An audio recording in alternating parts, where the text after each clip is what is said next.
when I was in college, I had one specific professor, Wally Lease, you might know him, who he really pushed the CMA.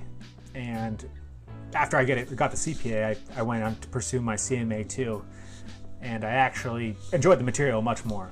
But I'll go into the benefits of each kind of within this little subtopic here. The CPA is definitely the gold standard. That's what you're probably going to want to get first. You're legitimized within the profession once you have it. So I would, even before you start working, I would try to bang out 1 or 2 of those tests because they're difficult, they're time consuming.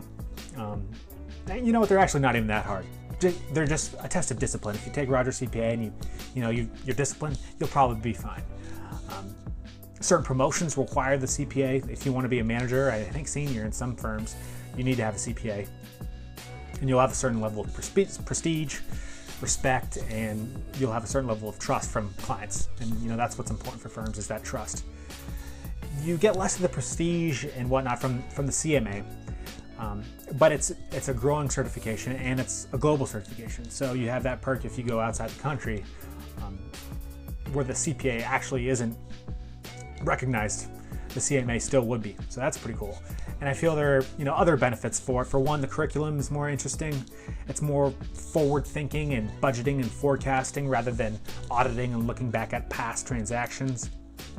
I think it's beneficial if you want to hit those high levels of management, because that's what you're doing when you're a manager or a director or a partner. You're forecasting, you're budgeting, for your own practice, or if you're in industry, that's what you're doing at those higher levels too, is you're basically ensuring that the project plan or the management plan is being executed, and proper budgeting and forecasting techniques are huge in that.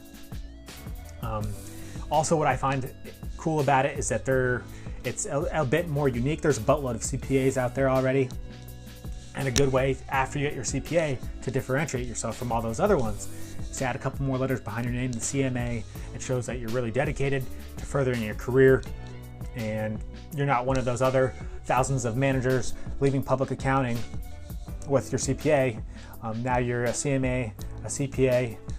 You have a pretty good background of, especially if you go into industry, you're management material. So that's what I'm not sure when or if I'm going to make that jump, but if I ever wanted to, I know I would feel confident that I can, make that move.